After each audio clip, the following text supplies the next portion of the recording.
बिजली की चमक ने आसमान को चीर डाला और बूंदें मानो छतों पर तांडव कर रही थीं। गांव के लोग अपने घरों में दुबके हुए थे, लेकिन विक्रम को इन सब से कोई फर्क नहीं पड़ता था। वह तो बस अपने दोस्तों के साथ ठहाके लगा रहा था, जैसे हर दिन का यही रूटीन हो। विक्रम और उसके दोस्तों ने प्लान बनाया कि आज रात पुरानी हवेली में जाएंगे। वह हवेली जिसके बारे में कहा जाता था कि वहां भूत रहते हैं।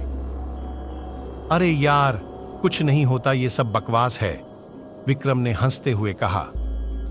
अगर कुछ हुआ तो मैं खुद भूत बन जाऊंगा। दोस्तों की टोली हवेली की तरफ बढ़ी। जैसे ही उन्होंने हवेली का पुराना दरवाजा खोला, दरवाजे की चरमराहट ने सन्नाटे को चीर दिया। हवेली के अंदर घुप अंधेरा था। उन्होंने टॉर्च जलाकर अंदर कदम रखा। हवेली में कदम रखते ही एक अजीब सी ठंड ने सबको घेर लिया। चलो देखता हूं क्या खास है यहां, विक्रम ने साहस दिखाते हुए कहा। वे सब एक एक करके हवेली के कमरों को देखने लगे। कुछ देर बाद वे एक बड़े से हॉल में पहुंचे, जहां एक पुरानी कुर्सी और एक टूटा हुआ शीशा था।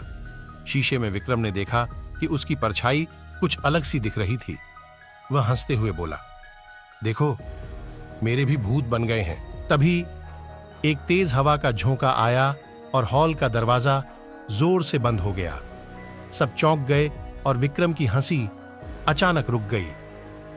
ये क्या था? रोहित ने घबराते हुए पूछा।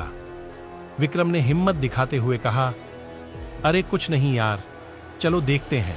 विक्रम ने दरवाजा खोलने की कोशिश की, लेकिन दरवाजा जैसे जाम हो गया था। तभी एक धीमी आवाज आई, तुम्हें यहां नहीं आना चाहिए था। सबके दिल की धड़कनें तेज हो गईं। ये किसकी आवाज थी?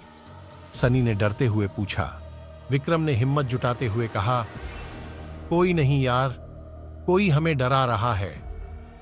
तभी विक्रम ने महसूस किया कि कोई उसके पीछे खड़ा है। उसने पीछे मुड़कर देखा, लेकिन वहां कोई नहीं था।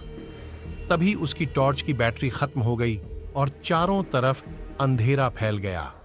अचानक से विक्रम ने महसूस किया कि कोई उसके कान में फुसफुसा रहा है, तुम्हें यहां नहीं आना चाहिए था। विक्रम चौंक गया और उसने चिल्लाते हुए कहा, कौन है वहां? लेकिन कोई जवाब नहीं आया। सब दोस्त अब पूरी तरह से डर चुके थे। तभी एक जोरदार हंसी गूंजी और सबने देखा कि एक परछाई हॉल के बीच में खड़ी है। वह परछाई धीरे धीरे विक्रम की तरफ बढ़ रही थी। विक्रम ने देखा कि वह परछाई उसकी ही शक्ल की थी। ये क्या हो रहा है? विक्रम ने डरते हुए कहा।